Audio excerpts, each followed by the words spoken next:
In the modern age of warfare, where drones loiter over battlefields with surgical precision and soldiers carry polymer-framed rifles capable of firing 800 rounds per minute, there is a ghost that refuses to stay buried. If you look closely at the grainy footage coming out of the mountain passes in Afghanistan, the dense jungles of Myanmar, or even the frozen tundras of northern Canada, you will see a silhouette that technically shouldn't be there. It is a shape defined by long, elegant lines, a distinct wooden stock that runs nearly the full length of the barrel, and heavy forged steel. A manual bolt-action mechanism designed during the reign of Queen Victoria. While the world's superpowers have spent trillions of dollars developing the next generation of smart weapons, integrated optics, and hypersonic delivery systems, a rifle designed in the 1890s, the Lee-Enfield, never actually left the front lines. In fact, in some of the most brutal and unforgiving conflicts of the 21st century, it isn't just a leftover relic.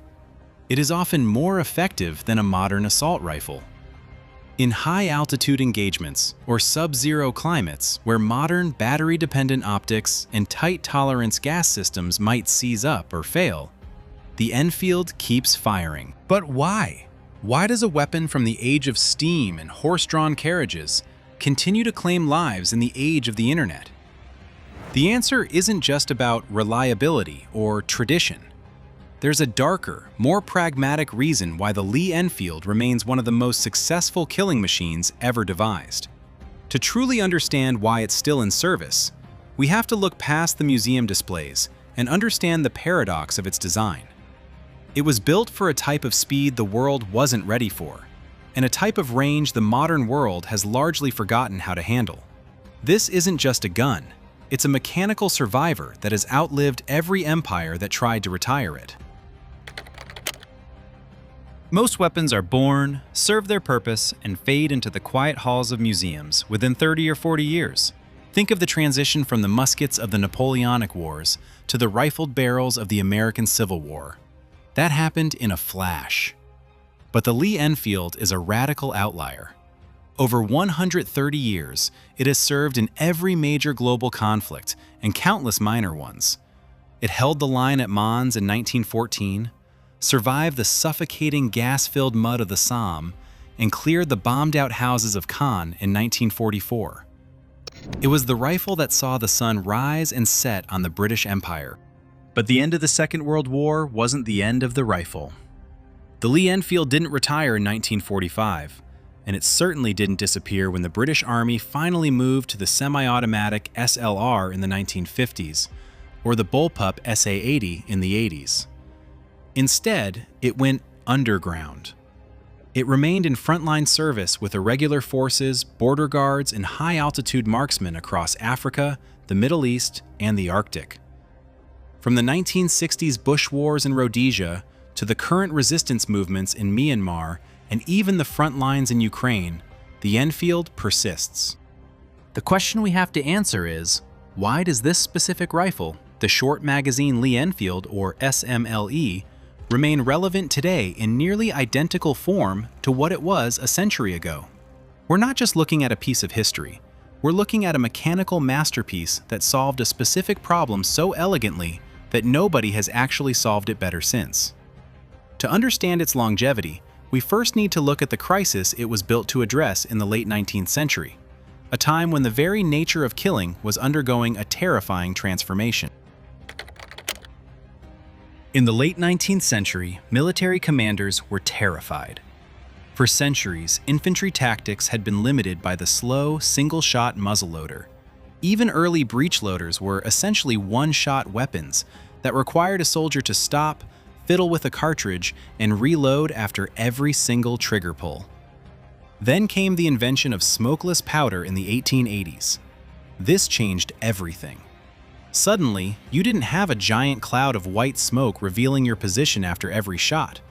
You could fire, stay hidden, and fire again. But there was a major mechanical hurdle with the rifles of the day. The existing bolt-action systems, the early Mausers, the French Lebel, and the German Gewehr 88, were designed with a very specific, deliberate philosophy. They were cock-on-opening designs. This meant that the mechanical heavy lifting happened at the very start of the cycle. When you lift the bolt handle on a Mauser system, you are simultaneously compressing the heavy firing pin spring. The hardest part of the entire action happens when you are pulling the bolt up and back, the most awkward, weakest motion for a human hand. While this design is incredibly strong and can handle high-pressure cartridges safely, it is fundamentally slow. In the heat of a chaotic bayonet charge or a panicked defense, soldiers were struggling to cycle their weapons fast enough.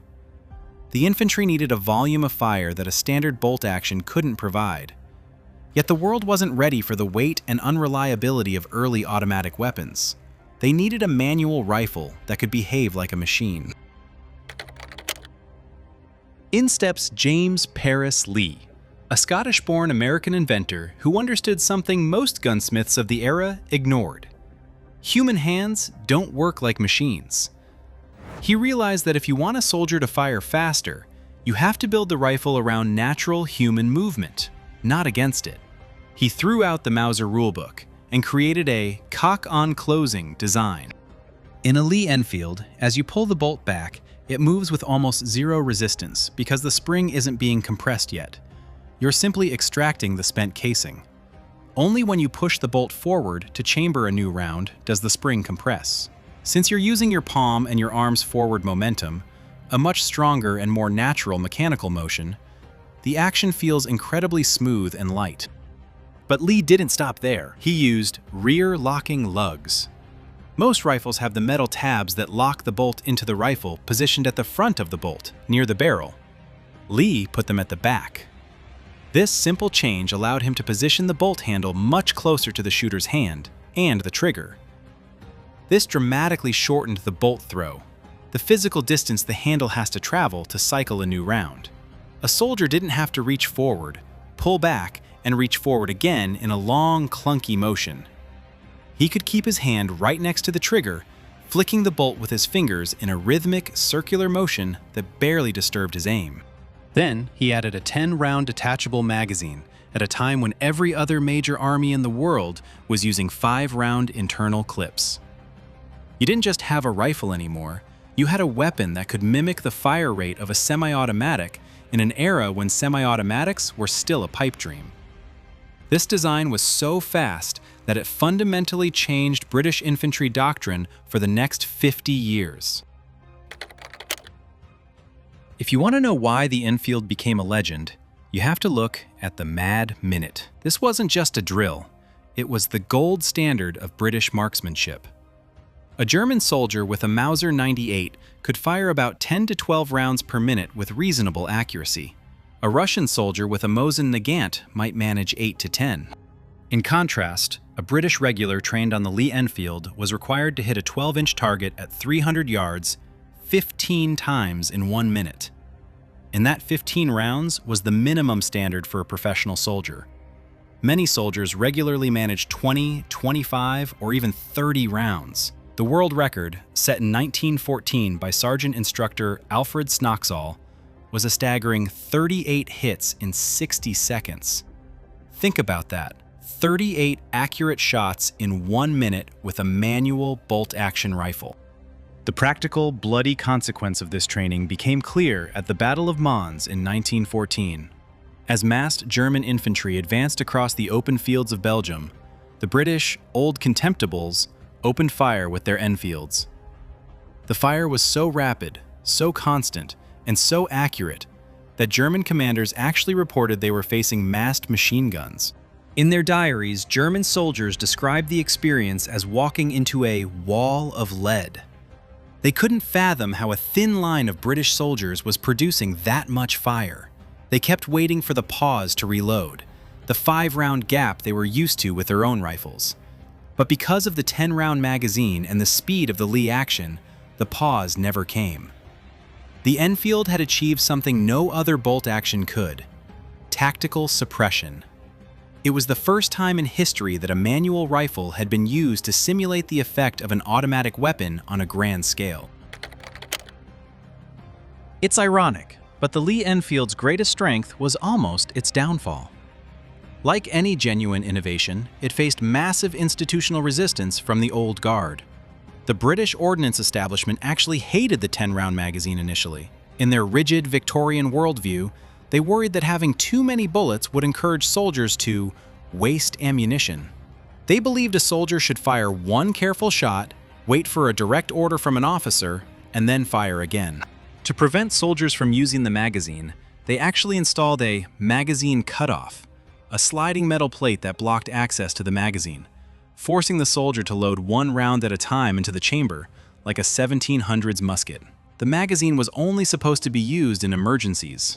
It took the brutal lessons of the Boer War and the early horrors of the First World War to prove the bureaucrats wrong.